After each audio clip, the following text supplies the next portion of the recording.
Welcome friends, मेरा नाम है मकशुफ और आप देख रहे हैं ब्रुकफील्ड एकेडमी चैनल।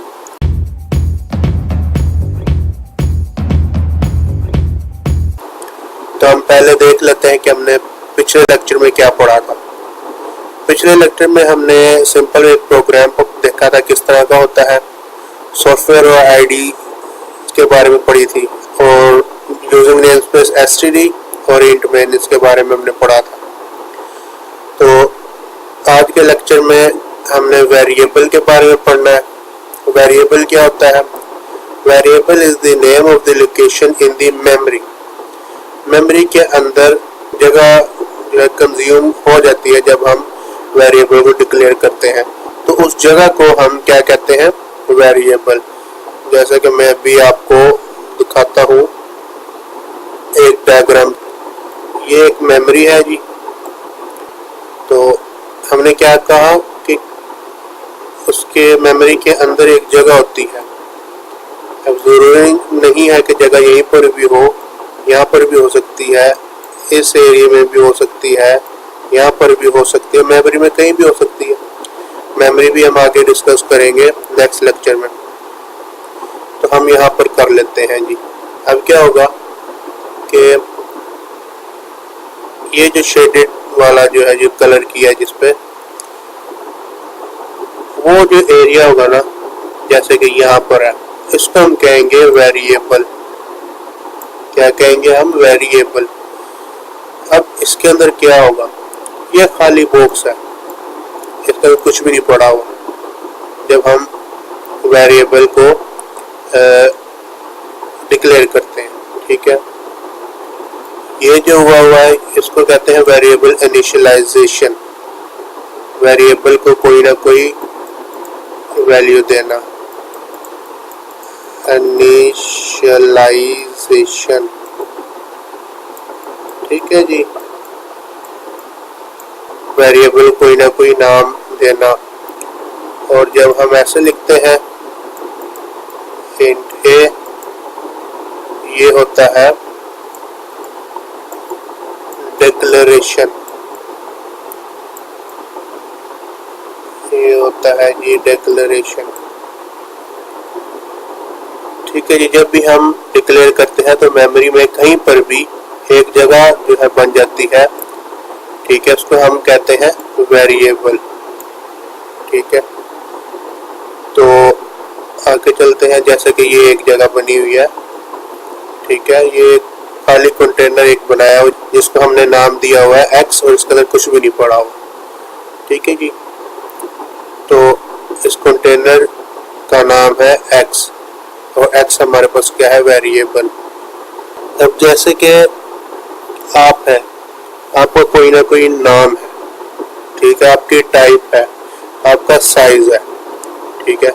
नाम कैसे? आपका नाम कुछ भी हो सकता है, जैसे मेरा नाम मकशुफ, आपका दिलावर हो सकता है, अली हो सकता है, कुछ भी हो सकता है। अब टाइप क्या है आपकी? ह्यूमन बीइंग है, ठीक है, आप ह्यूमन है, ठीक है, जानवर तो नहीं ना, ह्यूमन है। और आपकी क्या होगी? ह्यूमन। साइज अब मुख्तलिफ जो है एज के हिसाब से बढ़ता रहता है। तो इसी तरह वेरिएबल का भी एक नाम होता है, टाइप होती है, साइज होता है और वैल्यू होती है। नेम जो हमने किया था, जैसे पिछली स्लाइड पर देखा हुआ था, x equal to 2, x equal to 2, तो ये था जी हमारा वेरिएबल का नाम, ठीक है, और ये थी जी वैल्यू, ठीक है। इसमें दो चीजें कवर होगी। अब ये टाइप क्या चीज है? ये टाइप होती है जी असल में डाटा टाइप, ठीक है, जो कंप्यूटर को बताती है कि आपका वेरिएबल जो है वो इस किस्म का है। डाटा टाइप अगली स्लाइड्स में आएंगी क्या होती है, ठीक है। अब जैसे कि इसको क्लियर करना है, इसके लिए मैं लिख देता हूँ इंट x इक्वल टू 2, ठीक है। टाइप क्या होगी? ये टाइप होगी, ये जो है नेम हो गया और ये जो है इसकी वैल्यू होगी।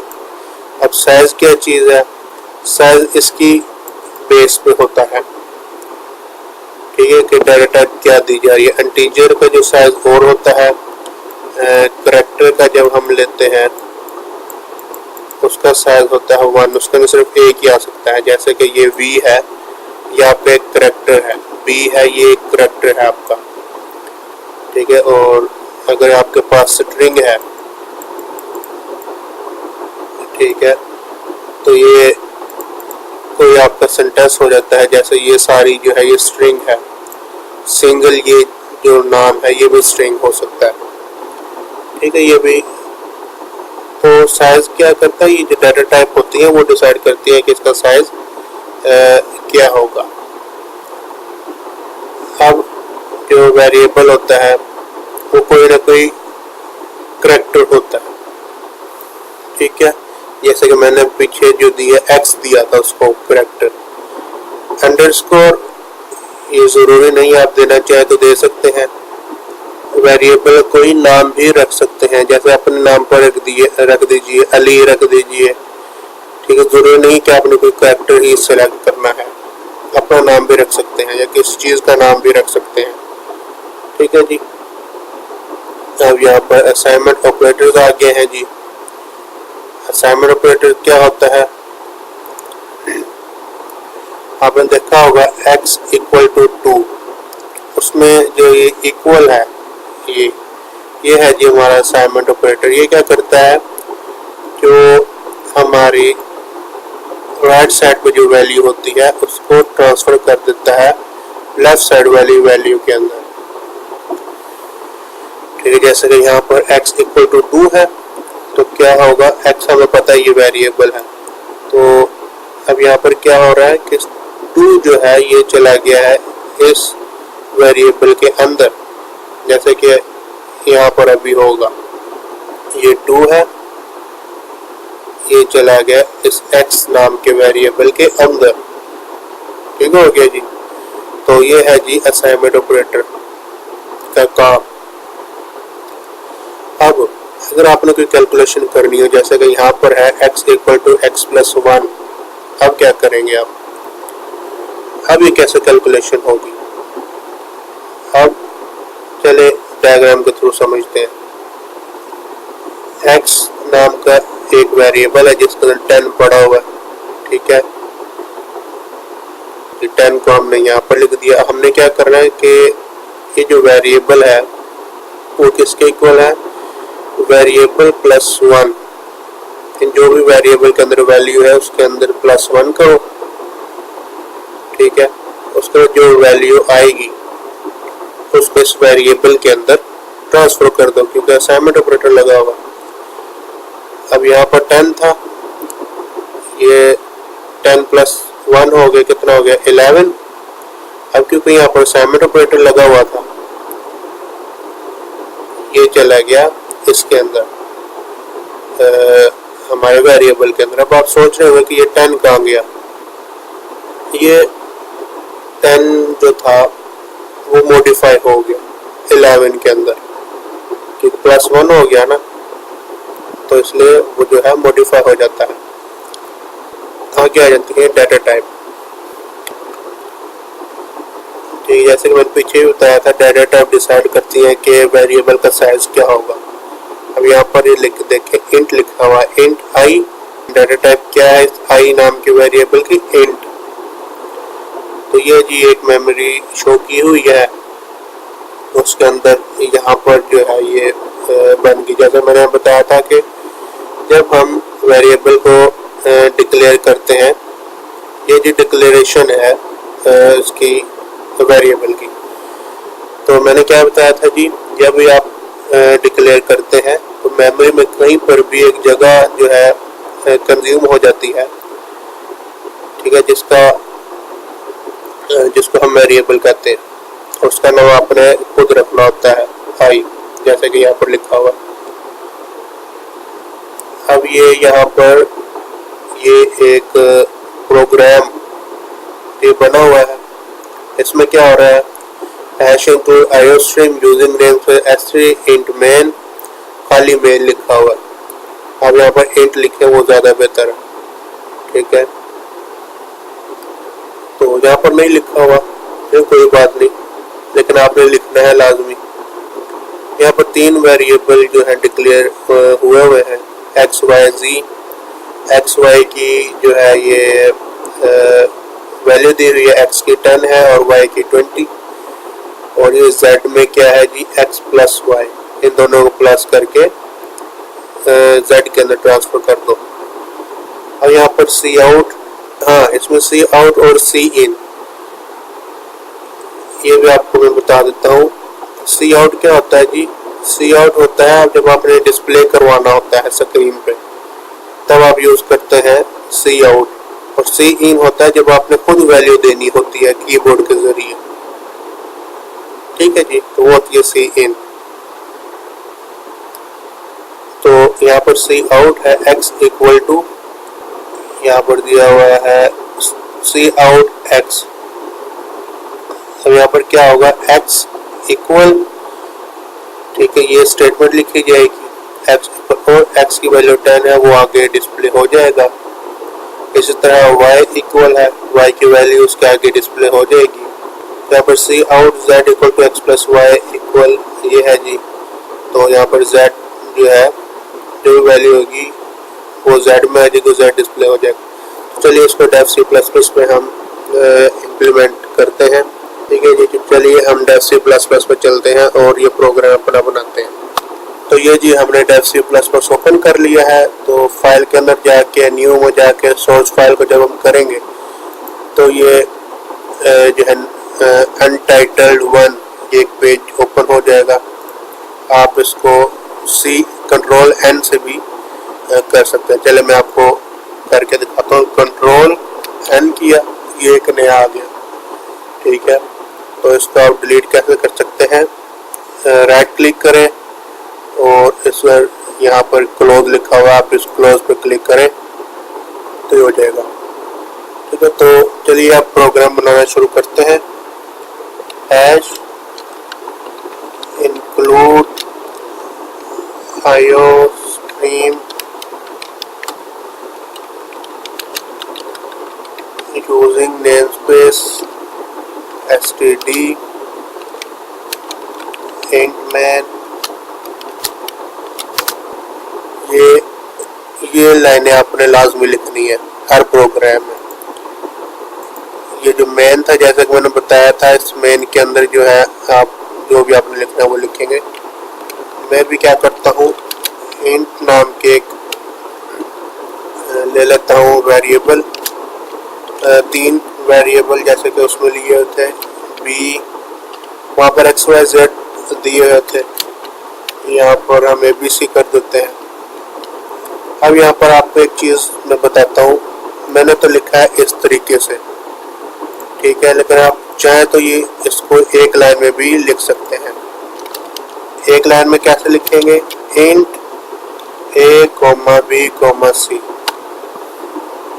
आपकी मर्जी, अब आप इस तरह लिखें या इस तरह लिखें, ठीक है। अब आप दोनों नहीं लिख देने तो आपका जो कंपाइलर वो आपको एरर देगा, ठीक है।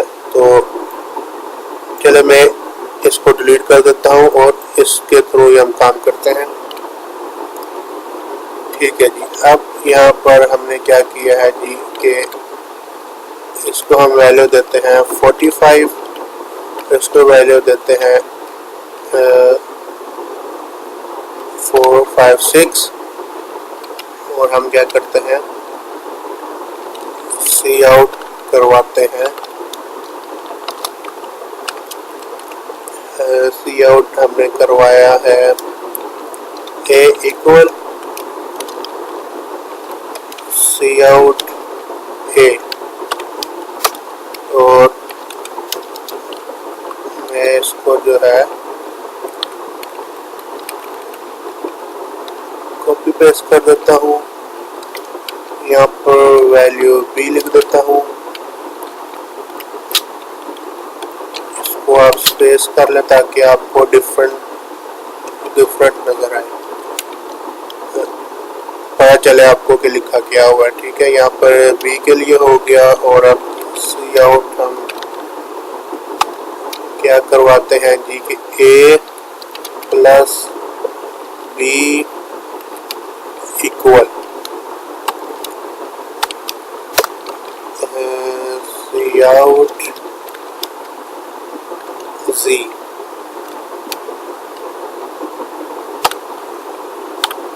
यहाँ पर मैंने लिखा जी तो है ही नहीं, यहाँ पर सी था, सी इक्वल हम यहाँ पर रहने देते हैं या चले डालें सी इक्वल ए प्लस बी। ठीक है जी। चलो यहाँ पर हटा के हम यहाँ पर एक और चीज़ आपको इसी बारे में बता दूंगा कि यहाँ पर मैंने इक्वल का साइन डालना है। जब आपने मल्टी एक ही लाइन में लिखना हो तो आप इस तरह भी लिख सकते हैं। अब आपने इतनी लाइनें जो लिखी हैं, ठीक है, तो ये आप इसको उठाकर यहाँ भी ले जाते, ठीक है, तो वो भी ठीक था। लेकिन हम जो हमने स्लाइड में पढ़ी हम उस हिसाब से कर रहे हैं, उसमें ये चीज़ थोड़ी सी मैंने ऐड की है, तो आप इस तरह भी लिख सकते हैं। तो चलिए हम F11 को दबाकर कर सकते हैं। ये कंपाइल के लिए होता है, ये रन के लिए होता है। कंपाइल कर ले, ये आपसे जगह मांगेगा कहाँ पर, मैं डेस्कटॉप पर ही सेव करता हूँ।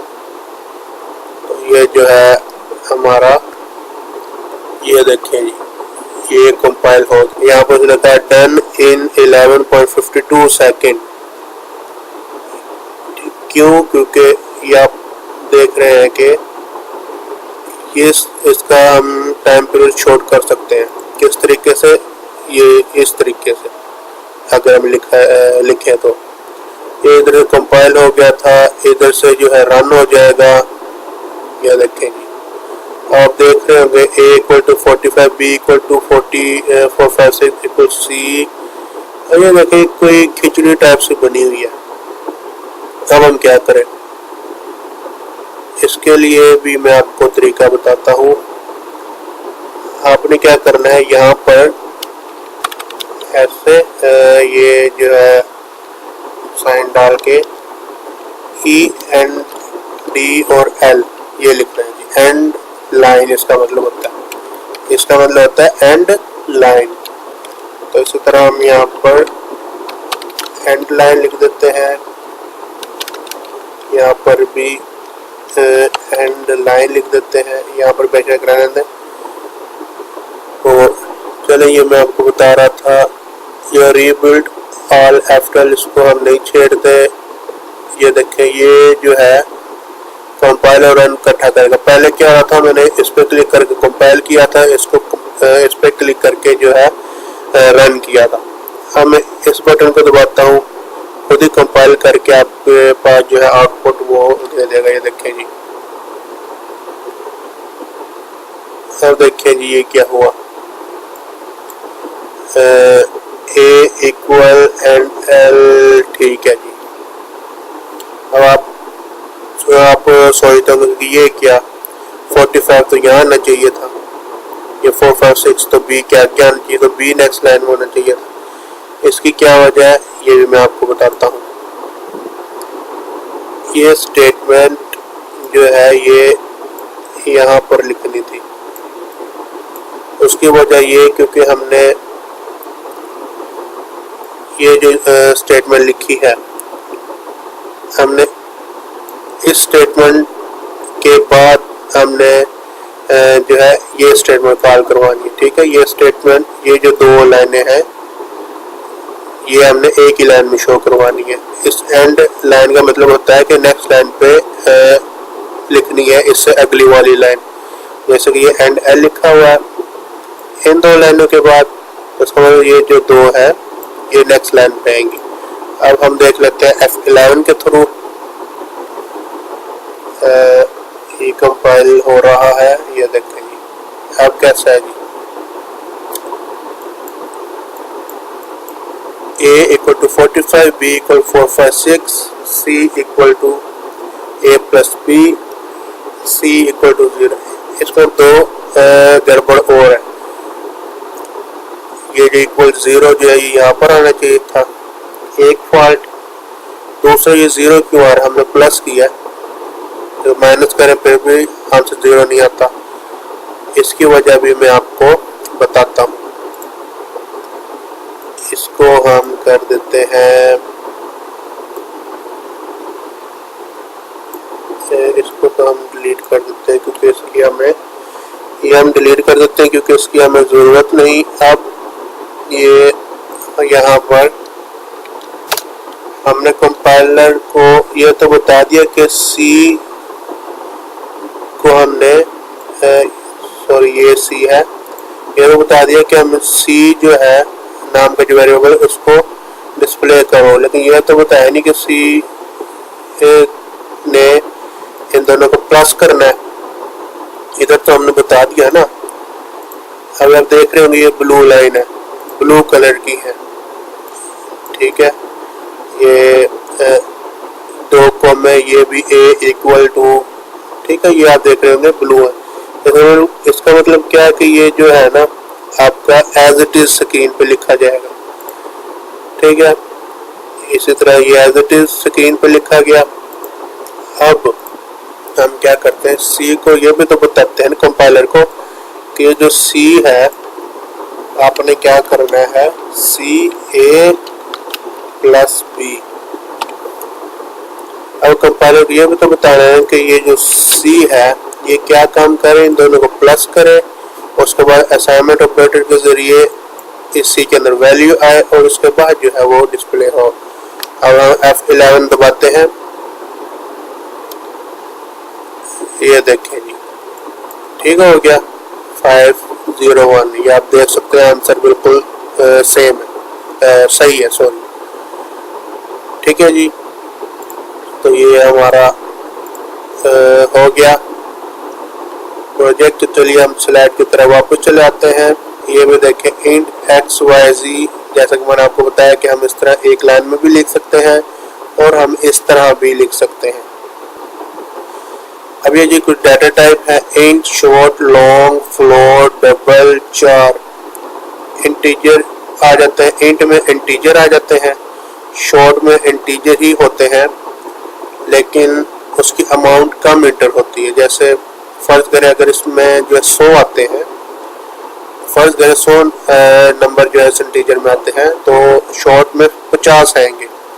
और लॉन्ग का क्या है जी, लॉन्ग भी इंटीजर होता है लेकिन उसके अंदर इस इंटीजर से ज़्यादा वैल्यू आएंगे। जैसे हमने यहाँ पर 100 सपोज किया था तो इसमें जो है हो सके 200 है, हो सके 300 भी आ सकती है, ठीक है, इसकी वैल्यू इससे ज़्यादा होती है। फ्लोट में जो है वो पॉइंटेड वैल्यू जो आ जाएंगी, जैसे 0.123 इस तरह करके। डबल में भी जो है पॉइंटेड वैल्यू आती है, लेकिन इनका एक हिसाब होता है, इसमें जो है पॉइंट के बाद आप लिमिटेड वैल्यू लिख सकते हैं। इसके अंदर आप डबल में पॉइंट के बाद काफ़ी ज़्यादा वैल्यू लिख सकते हैं। करैक्टर जो होता है वो सिर्फ एक ही लफ्ज़ होता है, जैसे ये डाटा है तो उसमें डी जो है करैक्टर ए, करैक्टर टी ये करैक्टर है। टाइप्स में टी करैक्टर है, अलग करैक्टर है, वाई अलग करैक्टर है, तो इस तरह के ये करैक्टर होते हैं। स्ट्रिंग में आपको ये डाटा एक स्ट्रिंग है, टाइप स्ट्रिंग है, डाटा टाइप इकट्ठी ये जो है ये स्ट्रिंग है। आगे आ जाते हैं अरिथमेटिक ऑपरेटर्स। इसमें जो simple plus minus multiply divide और ये मॉड्यूलस होता है, ठीक है जी। आप क्या इस तरह जो है इनको प्लस करते हैं, दो वेरिएबल के दरमियान में साइन लगा दें, ठीक है। तो इस तरह जो है आप अरिथमेटिक ऑपरेटर अप्लाई करेंगे और कंपाइलर से रिजल्ट लेंगे। अब ये रिमाइंडर है 5 reminder 2 equal to 1 2 equal to 0। अब आप शायद किसी को ये बात पता हो कि रिमाइंडर और डिवाइड में फ़र्क है, ठीक है, रिमाइंडर और डिवाइड में फ़र्क है, वो हम देख लेते हैं कैसे। हम ये जो इक्वेशन है इसको सॉल्व करते हैं। डिवाइड करते हैं, तो होता दोनों में डिवाइड ही है, लेकिन जो आंसर जो आता है वो डिफरेंस आता है। हम जो डिवाइड करते हैं 5 को 2 के ऊपर, यहाँ पर हम लिखते हैं डिवाइड का आंसर, यानी अगर डिवाइड हो तो क्या आंसर आएगा और मॉड्यूलस हो तो क्या आंसर आएगा। इसको हम ऐसे कर लेते हैं भाई, 5 मॉड्यूलस 2 यहाँ लिखा हुआ है और इसका आंसर है 1, तो ये होता है जी 2 2 4 और 1। तो अब रिमाइंडर क्या करता है, आपको ये रिजल्ट देगा, ठीक है, लेकिन डिवाइड आपको ये रिजल्ट देगा, डिवाइड आपको 2 देगा और रिमाइंडर आपको 1 देगा। ये इसमें फर्क है छोटा सा। अब आप देख रहे होंगे 2 रिमाइंडर 2 इक्वल 0 है, इसको हम रिमाइंडर भी कहते हैं, ठीक है। इसको हम दूसरे मैथ में अगर देखा जाए तो इसको हम रिमाइंडर भी कहते हैं, ठीक है, इसलिए रिमाइंडर कहते हैं। इसको भी हम सॉल्व कर लेते हैं, 2 2 2 1 2 और 0, ठीक है, ये 0 क्या आ गया, रिमाइंडर हो गया और डिवाइड वाला आंसर ये हो गया। आगे आता है प्रेसिडेंस, ये जी लास्ट टॉपिक है आज की वीडियो का। अब प्रेसिडेंस क्या होता है जी, प्रेसिडेंस जो है प्रायोरिटी होती है, जैसे कि हम प्रायोरिटाइज कर देते हैं किसी को कि तुमने ये काम करना है, तुमने ये काम करना है, ठीक है। तो सबसे ज़्यादा हाईएस्ट प्रायोरिटी या प्रेसिडेंस जो होती है वो इन ब्रैकेट्स की होती है। उसके बाद जो होती है मल्टीप्लाई डिवाइड मॉड्यूलस की आती है और एंड पे जो है प्लस माइनस की आती है। अब आप सोच रहे होंगे कि ये क्या,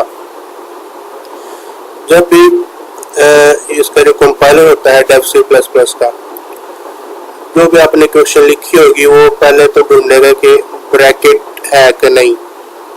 अगर ब्रैकेट्स होंगी फिर देखेगा कि उसके अंदर आपने क्या लिखा है, उसको पहले सॉल्व करेगा, ठीक है।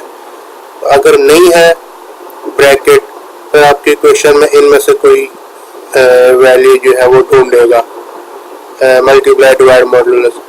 अगर इनमें से कोई एक उसको मिलता है तो उसको सॉल्व करेगा, फिर वो नेक्स्ट पे चलेगा। अगर ये दोनों नहीं होते, खाली प्लस माइनस है, तो फिर प्लस माइनस ही करेगा, ठीक है। तो ये थे जी आज की वीडियो, उम्मीद है आपको पसंद आई होगी। तो अगली वीडियो के साथ हम दोबारा हाजिर होंगे। तो ब्रुकफील्ड एकेडमी से मशरफ फारी को दीजिए इजाज़त। अल्लाह हाफिज़।